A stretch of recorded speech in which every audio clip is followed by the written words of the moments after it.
Good morning friends, welcome to exam time. चलिए आज हम पढ़ते हैं करंट अफेयर। चलिए शुरू करते हैं। हाल ही में डीआरडीओ द्वारा किस लंबी दूरी की सतह से हवा में मार करने वाली मिसाइल का पहला सफल उड़ान परीक्षण किया गया? इसका आएगा सी कुशा। ठीक है, ये इसका मिसाइल का परीक्षण कहाँ किया गया? ये किया गया उड़ीसा तट के समीप स्थित डॉक्टर एपीजे अब्दुल कलाम द्वीप पे किया गया। इसका पहले नाम क्या था? व्हीलर द्वीप के नाम से इसको पहले जाना जाता था। ठीक है, पहला परीक्षण एक इलेक्ट्रॉनिक लक्ष्य के खिलाफ आयोजित किया गया था जो अत्यधिक गति और ऊंचाई पर आने वाले दुश्मन के हवाई खतरों जैसे विमान या मिसाइल का अनुकरण कर रहा था। कुशा क्या है? एक long range surface to air missile प्रणाली है जिसे जमीन से हवा में आने वाले दुश्मन के हवाई हमलों को ध्वस्त करने के लिए डिज़ाइन किया गया है। चलिए आइए बात कर लेते हैं हम डीआरडीओ की। डीआरडीओ की स्थापना कब हुई थी? ये हुई थी 1 जनवरी 1958 को। इसका हेडक्वार्टर कहाँ है? नई दिल्ली में। इसके अध्यक्ष कौन है? राजेश कुमार सिंह। ठीक है, बहुराष्ट्रीय समुद्री सुरक्षा प्रशिक्षण अभ्यास ऑपरेशन सर्दन रेडीनेस 26-2 का समापन कहाँ हुआ है? बताइए। इसका समापन हुआ है दक्षिण नौसेना कमान कोच्चि। आंसर आएगा सी।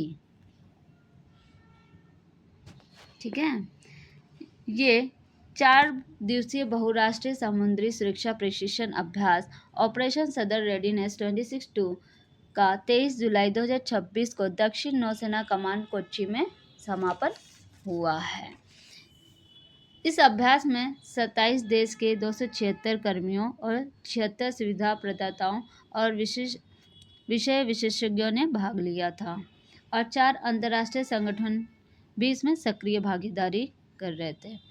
ये कार्यक्रम भारतीय नौसेना द्वारा दक्षिण नौसेना कमान और भारतीय नौसेना के नेतृत्व वाले कंबाइंड टास्क फोर्स 154 के तत्वाधान में कंबाइंड मरीन टाइम फोर्सेस के सहयोग से आयोजित किया गया था। ठीक है, इसका उद्देश्य क्या था? इसका उद्देश्य था कि सहभागी देशों के बीच घनिष्ठ सहयोग के माध्यम से क्षेत्रीय क्षमता निर्माण को मजबूत करना और सामूहिक समुद्री शिक्षा को बढ़ावा देना था।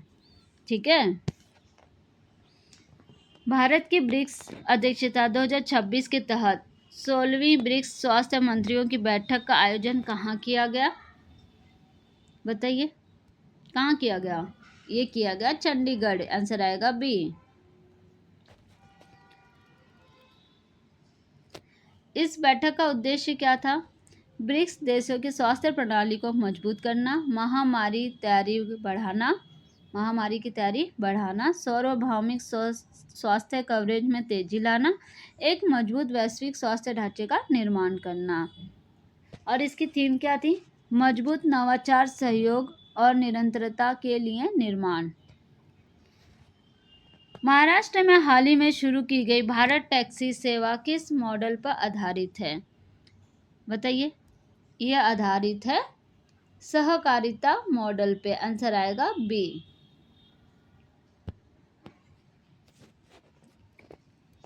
महाराष्ट्र के मुख्यमंत्री श्री देवेंद्र फडणवीस तथा केंद्रीय सहकारिता राज्य मंत्री श्री मुरलीधर मोहाले ने महाराष्ट्र में भारत टैक्सी का शुभारंभ किया।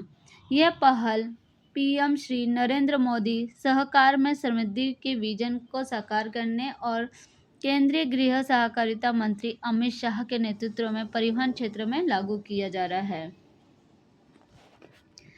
भारत टैक्सी सेवा जो है वह सहकारिता मॉडल पर आधारित है, जिसमें चालक क्या है? केवल सेवा प्रदाता नहीं बल्कि वह सहकारी संस्था के मालिक और शेयरधारक भी हैं। इसमें मुनाफे का सीधा लाभ चालकों को मिलता है और यह व्यवस्था शून्य कमीशन और बिना सर्ज प्राइसिंग की कार्य करती है।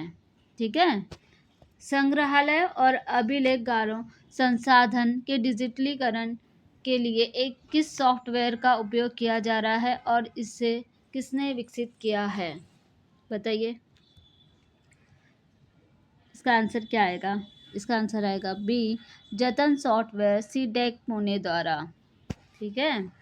संस्कृत मंत्रालय द्वारा संग्रहालयों के संग्रहों और अभिलेखगारों के डिजिटलीकरण के लिए सीडेक पुणे के तकनीकी सहयोग के विकसित जतन सॉफ्टवेयर का उपयोग किया जा रहा है और डिजिटलीकृत संग्रहों के लिए म्यूजियम ऑफ इंडिया नाम से एक राष्ट्रीय डिजिटल संग्रह पोर्टल बनाया गया है, जहां विभिन्न संग्रहालयों की कलाकृतियां ऑनलाइन देखी जा सकती है।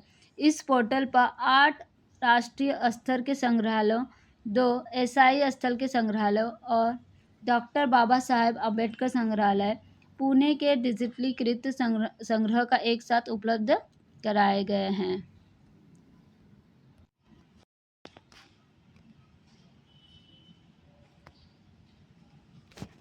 माफ करिएगा, ये क्वेश्चन 2 बार रिपीट हो गया।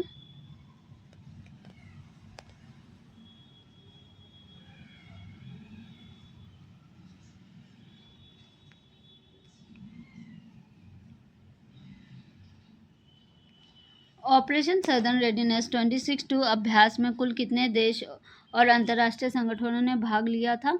इसमें 27 देश और 4 अंतर्राष्ट्रीय संगठन ने भाग लिया था। ठीक है। 18 अगस्त 2026 को नशा मुक्त अभियान की कौन सी वर्षगांठ के अवसर पर मादक पदार्थों के दुरुपयोग के खिलाफ राष्ट्रीय संकल्प लिया जाएगा? ये आएगा आंसर सी, 6ठी वर्षगांठ। 18 अगस्त 2026 को नशा मुक्त भारत अभियान की 6ठी वर्षगांठ के अवसर पर नशीले पदार्थों के दुरुपयोग के खिलाफ एक राष्ट्रीय सामूहिक संकल्प या शपथ कार्यक्रम आयोजित किया जाएगा। केंद्रीय सामाजिक न्याय अधिकारिता मंत्रालय इसका नोडल मंत्रालय है, जिसके उद्देश्य से फिजिकल और ऑनलाइन भागीदारी के जरिए 10 से 12 करोड़ से अधिक नागरिकों को जुटाना है। भारत में नवीकरणीय ऊर्जा शिखर सम्मेलन और एक्सपो 2026 का आयोजन 2 से 5 नवंबर तक कहाँ किया जाएगा? बताइए, कहाँ किया जाएगा? ये किया जाएगा आपके भारत मंडपम नई दिल्ली में। ठीक है। केंद्रीय नवीन और नवीकरणीय ऊर्जा मंत्री श्री प्रहलाद जोशी की घोषणा के अनुसार भारत नवीकरणीय ऊर्जा शिखर सम्मेलन और एक्सपो 2026 का आयोजन 2 से 5 नवंबर 2026 तक भारत मंडपम नई दिल्ली में आयोजित किया जाएगा। इस वृहद आयोजन के अंतर्राष्ट्रीय सौर संगठन असेंबली का ये 9वां सत्र होगा और ग्रीन हाइड्रोजन पर यह 4थी अंतर्राष्ट्रीय कॉन्फ्रेंस भी एक साथ एक ही मंच पर आयोजित किए जाएंगे। ठीक है। चलिए बात कर लेते हैं अंतर्राष्ट्रीय सौर गठबंधन पे। इसका हेडक्वार्टर कहाँ है? गुरुग्राम, हरियाणा में। इसकी अगर स्थापना की बात करें तो जो COP21 है, 30 नवंबर 2015 को जो COP21 पेरिस में हुआ था। पेरिस कहाँ? फ्रांस में।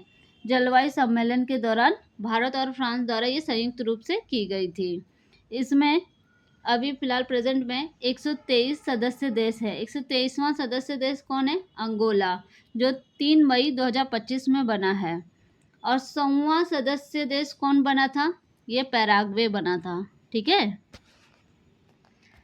हाल ही में समान नागरिक संहिता यूसीसी बिल पारित करने वाला देश कौन सा चौथा राज्य बन गया है? बताइए। ये बन गया है अपना मध्य प्रदेश। आंसर आएगा सी। मध्य प्रदेश विधानसभा के समान नागरिक संहिता यूसीसी बिल पारित किया है। इसके साथ ही वो उत्तराखंड, असम, गुजरात के बाद यूसीसी लागू करने की दिशा में कदम उठाने वाला देश का चौथा राज्य बन गया है। यूरोपीय संघ ने हाल ही में डिजिटल मार्केट एक्ट के उल्लंघन के लिए किस टेक कंपनी पर यूरो 890 मिलियन का जुर्माना लगाया है? बताइए। इसका आंसर आएगा गूगल। आंसर आएगा सी, गूगल। यूरोपीय संघ ने गूगल पर प्रतिस्पर्धा विरोधी प्रथाओं और अपने डिजिटल मार्केट एक्ट के कड़े नियमों के उल्लंघन के चलते लगभग 8,800 करोड़ यूरो 890 मिलियन का जुर्माना ठोका है। हाल ही में MMA एशियन चैंपियनशिप का खिताब जीतने वाले पहले भारतीय कौन बने हैं? ये बने हैं संग्राम सिंह। आंसर आएगा बी। ठीक है, ये भारतीय पहलवान और मिक्स्ड मार्शल आर्ट MMA, इसका फुल फॉर्म है mixed martial arts MMA fighter Sangram Singh ने मलेशिया के कुआलालंपुर में आयोजित स्ट्राइक एशिया MMA चैंपियनशिप में पाकिस्तान के मोहम्मद आबिद अली को मात्र 80 सेकंड में हराकर यह खिताब जीता है। इसी के साथ वे एशिया MMA चैंपियनशिप का खिताब जीतने वाले पहले भारतीय खिलाड़ी बन गए हैं। 24 जुलाई को भारत में निम्नलिखित में से कौन सा दिवस मनाया जाता है? बताइए, 24 जुलाई को कौन सा दिवस मनाया जाता है? ये मनाया जाता है आयकर दिवस, इनकम टैक्स डे। ये इसका मुख्य उद्देश्य क्या है? ये नागरिकों को समय पर टैक्स भुगतान करने के प्रति जागरूक करना, देश के आर्थिक विकास तथा राष्ट्र निर्माण में करदाताओं के योगदान का सम्मान करना। इसकी शुरुआत कहाँ से हुई थी? जुलाई 1860 को सर जेम्स विल्सन द्वारा भारत में पहली बार आयकर टैक्स पेश किया गया था। इसका उद्देश्य 1857 के प्रथम स्वतंत्रता संग्राम के दौरान ब्रिटिश सरकार को हुए वित्तीय नुकसान की भरपाई करना था। और इस दिवस को घोषित करने की तिथि, ये वर्ष 2010 में आयकर विभाग ने इस ऐतिहासिक दिन के 150 वर्ष पूरे होने के उपलक्ष्य में पहली बार आधिकारिक तौर पर 24 जुलाई को आयकर दिवस के रूप में मनाने की घोषणा की। ठीक है, चलिए आइए कल का रिवीजन कर लेते हैं हम। जुलाई 2026 में भारत के विदेश मंत्री डॉक्टर एस जयशंकर ने किस देश में आयोजित आसियान और क्वाड की मंत्री स्तरीय बैठकों में भाग लिया है? ये आएगा मनीला कहाँ है? फिलीपींस में। भारत का पहला AI पावर्ड पक्षी अभयारण्य पार्क कहाँ प्रारंभ किया जा रहा है? ये किया जा रहा है ठाणे, महाराष्ट्र के फ्लेमिंगो सेंचुरी में। ठीक है, जुलाई 2026 में लिथुआनिया के विलियम्स में आयोजित 37वें अंतर्राष्ट्रीय जीव विज्ञान ओलंपियाड 2026 में भारत ने कुल कितने पदक जीते हैं? 4 पदक जीते हैं, 3 रजत और 1 स्वर्ण पदक। केंद्रीय खेल मंत्री मनसुख मांडविया द्वारा नई दिल्ली में आयोजित होने वाले विश्व बैडमिंटन चैंपियनशिप 2026 के लिए आधिकारिक शुभंकर का अनावरण किया है। ये है पीको। वैज्ञानिक द्वारा स्प्रेड विंग ड्रमसेफ्लाइंग की नई प्रजाति लेटेस्ट प्लोटी की खोज किस स्थान पर की गई है? ये की गई है पश्चिम घाट, केरल। हाल ही में पश्चिम अफ्रीका आर्थिक समुदाय इकोवास के नए अध्यक्ष के रूप में किसे चुना गया है? यह बांसुरी डियोमाय फाये।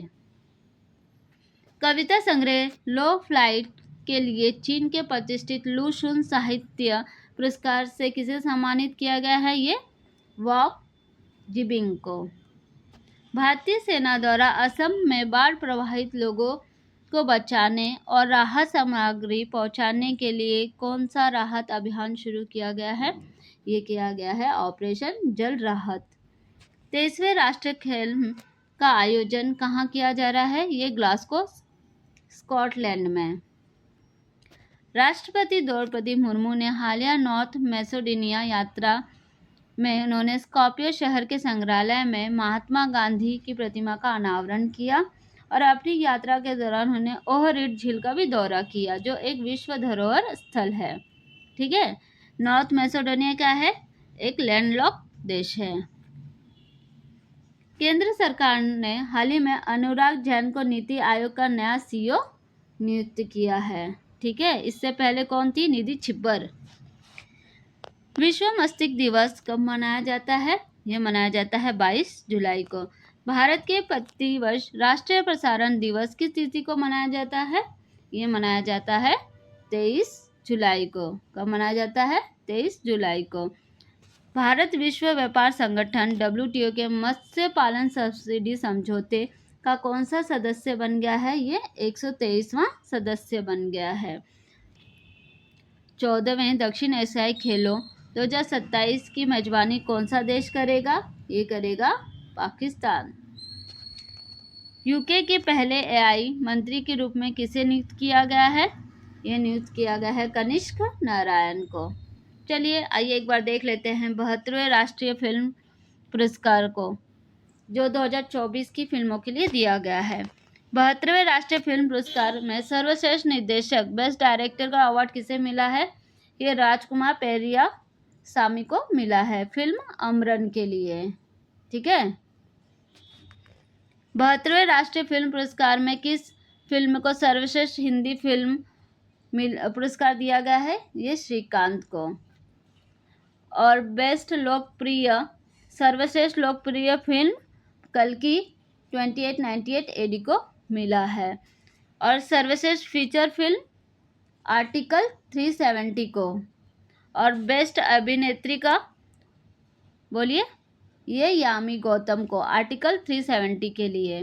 और बेस्ट एक्टर का अवार्ड ये 2 जन को मिला है, कार्तिक आर्यन चंदू चैंपियन के लिए, ममूटी ब्रह्मयुगम के लिए।